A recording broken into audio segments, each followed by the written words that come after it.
Excited na ba kayong mag-travel abroad? Pumunta sa mga magagandang lugar sa labas ng Pilipinas tulad nito.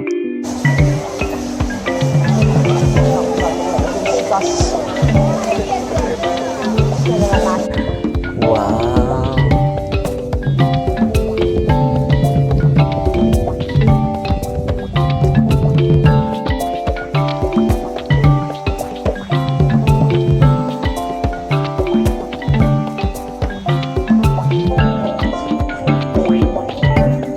Wow, that's a temple.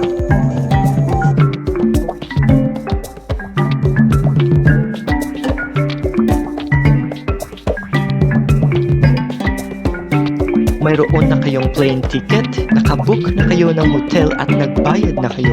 Nakaimpake na rin ang inyong mga bagahe.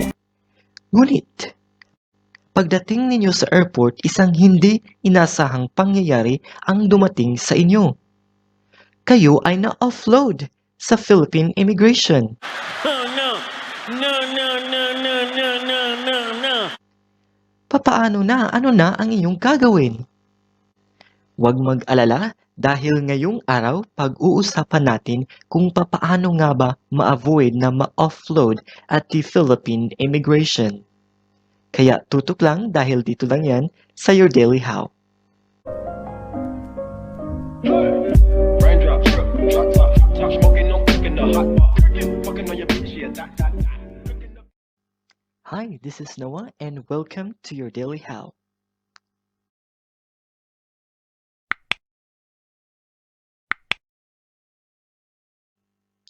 How not to get offloaded at the Philippine Immigration. So, papaano nga ba natin maiiwasan na ma-offload sa Philippine Immigration kung nais niyong mag-travel abroad, especially if this is your first time? Well, today, may apat na punto po tayong i-discuss kung papaano nga ba ma-avoid na ma-offload at the Philippine Immigration. Number 1. Ano-ano nga ba ang mga documents na dapat nating i-ready weeks or days before your flight? Pangalawa, what should you do on the day of your flight? Pangatlo, how to present or act yourself in front of the immigration officer. At ang pang-apat ay ang mga bagay na dapat mong tandaan when you are subject to secondary inspection. So, yun po ang apat na mga punto na ating i-discuss for today. So, without further ado, let's get into the video. Tadan! Oh, wala naman palang pagbabago. Okay, so punta po tayo sa ating unang punto. Ano-ano nga ba ang mga documents na dapat nating i-ready weeks before your flight? Number 1, your passport. Please check your passport if nasa maayos po itong kondisyon. Dapat wala po itong markings, dapat wala itong gusot, at especially dapat wala itong wet marks. Example, ito po yung passport ko. Medyo luma na po siya tingnan sapagkat mag-expire na po ito next year. So, dapat wala po itong markings except your signature. Dapat walang gusot or punit and especially walang wet marks lalo na dito sa barcode.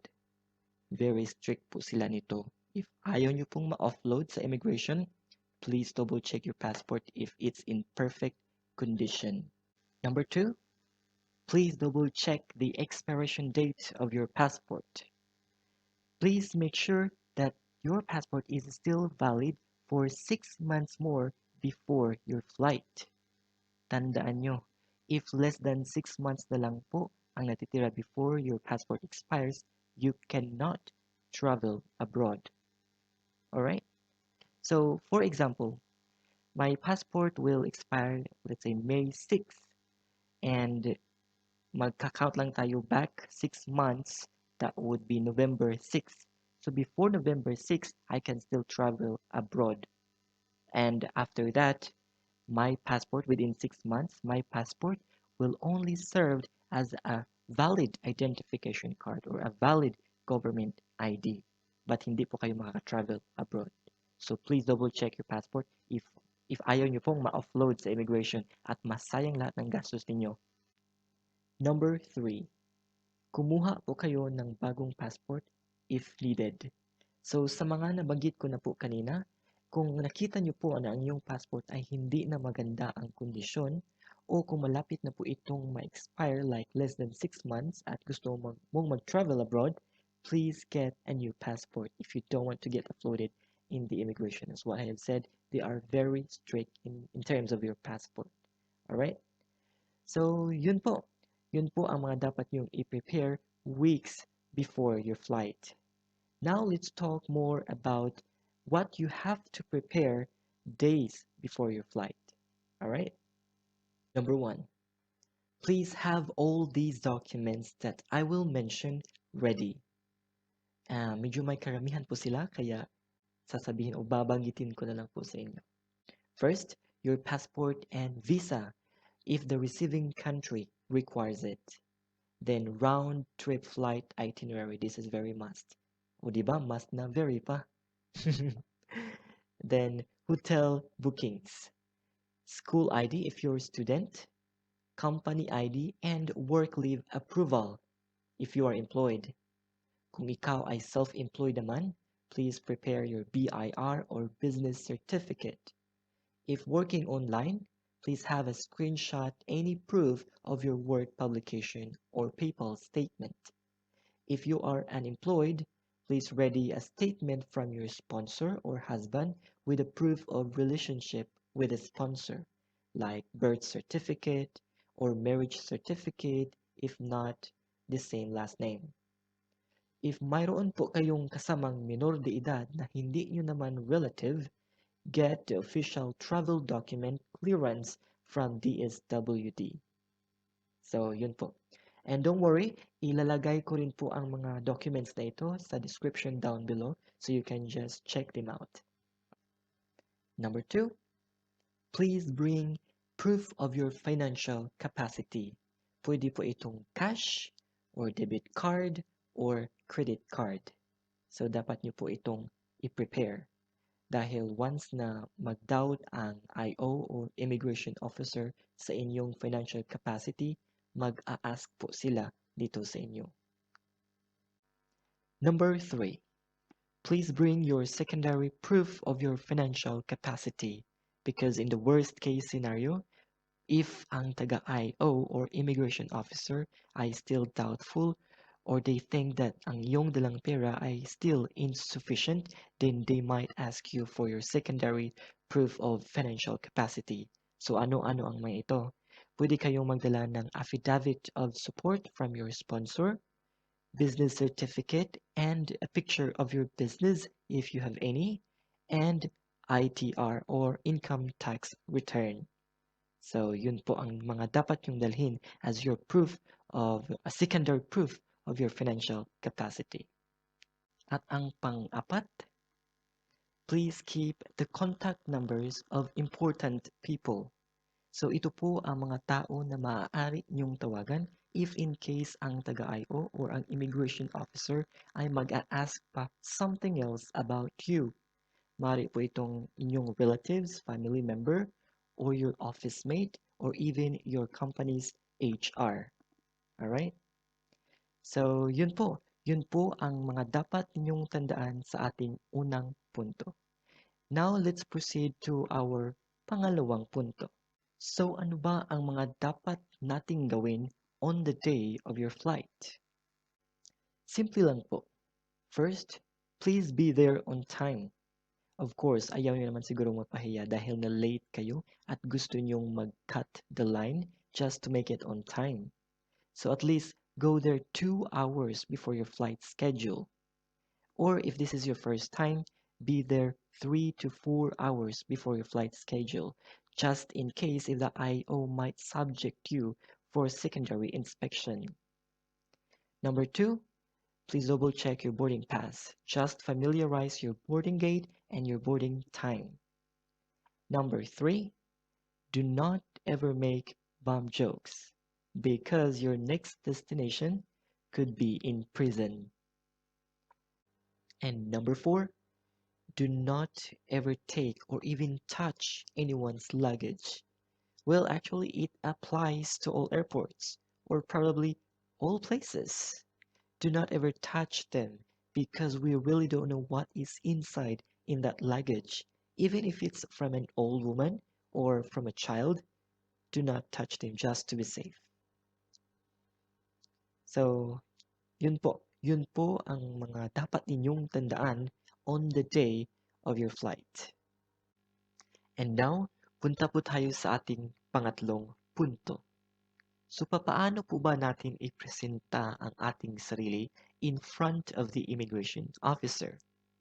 Meron po akong mga tips sa inyo na dapat ninyong tandaan kung papaano nyo ipresenta ang inyong sarili when you are dealing with the immigration officer. Number 1, very important, relax. Of course, you have to relax yourself. If this is your first time, I know, naiintindihan ko po kayo na kabadong-kabado kayo because I experienced it myself. But you don't have to worry because wala naman kayong ginagawang masama. So you have to relax. Tao rin naman sila tulad natin. They are just doing their job. So you don't have to be afraid. Okay? Relax. Number 2, please dress appropriately. Dress smart. Do not go into the airport in your pajamas. Well, actually, some people are doing this, especially those who are seasoned travelers or those with very long flights. Pero, if this is your first time to travel abroad, please dress appropriately. Maybe a pair of jeans, a shirt, and a shoes, okay na po iyon. Alright? Number 3, please bring a pen with you dahil magsusulat po kayo ng departure card at arrival card. So, kung ayaw nyo namang pumila para lang makagamit ng pen, you can bring your own pen. And then, when you are writing your arrival and departure card, please write it legibly. Alright? Dahil babasahin po ito ng immigration officer. So, just write everything clearly. Number 4, please make sure that all your documents are authentic. Because once na-find out ng immigration officer na may fake sa inyong documents, you are automatically subject to secondary inspection. So make sure that all your documents are authentic. Number 5, be polite. Ang mga taga-IO or immigration officers are government officials as well. They are public servants that also deserved our utmost respect. So be polite. Maybe a simple good morning or good afternoon. Maybe dahil dun, it lift up their mood. So just be polite. Number 6, do not panic. Once ang immigration officer mag-start na sa kanilang passengers assessment by asking series of questions, please do not panic. Kung alam mo naman sa sarili mo na wala kang itinatago or you are just telling the truth, so you don't have to be worried about. Ito po ang mga example na questions na usually tinatanong ng mga taga-IO. What's your work here?